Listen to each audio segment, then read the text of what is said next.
From downward facing dog, we still come up on our toes, push through the palms, shoulders over the hands, and then step the foot through. Hey guys, welcome to Pose of the Week 100.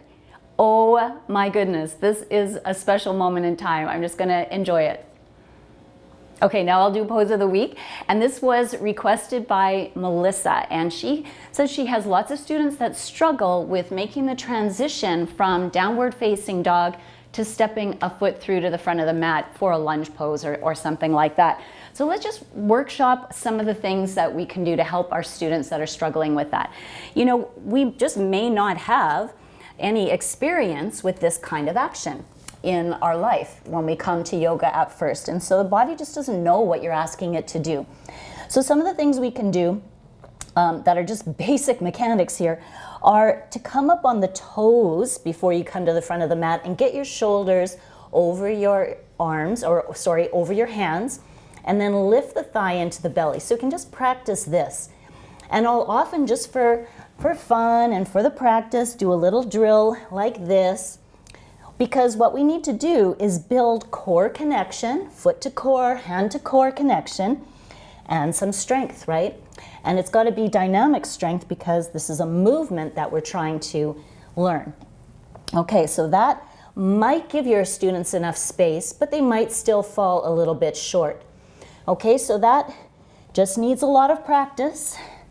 Pulling the thigh in. The higher you can get up, away, see I'm pushing my chest up and away, lifting my belly up and away. That creates space for the foot to come through. I know a lot of people like to take a long swing at it, and that's okay too, but they still need clearance. So here's one thing you can do. Students that are struggling with that, they do need to do that drill in practice, but in the meantime, they could bring a knee down and step the foot forward and come up. There's nothing wrong with that. It's a good solution to a problem.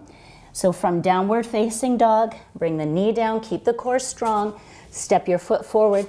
I've also seen some people that have to bring the foot out, and they're still in a safe position to do that. So you never know, they might have knee issues or something of that kind. Another really fun thing to play with, and I'll have my whole class play with this sometimes, is just putting the blocks at the front. Make sure your blocks don't skid on your mat. They have to be really stable. From downward facing dog, we still come up on our toes, push through the palms, shoulders over the hands, and then step the foot through. And you can do all kinds of fun little drills here so that your students are building strength. So remember, it's solving one problem, but also getting stronger. Okay, and then coming up. So that, you know, just students having the blocks beside their mat. There's so many things you can do with them, and you can do that drill with the whole class, and then if somebody really needs to be, you know, solving the problem that way, they don't feel bad about it. You know, we have to make our students feel like they have some dignity, you know, in the class, and I think that's a great way. Just get everybody using the blocks all the time and do some cool drills, and then everyone feels a bit more comfortable.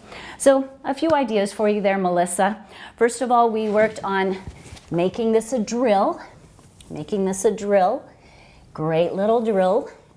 Start with your leg up if you like, and then there's always the knees down and stepping forward. Knees down and stepping forward. Be a great drill for your whole class too. And then the third option was hands on the blocks, and just, again, creating more clearance.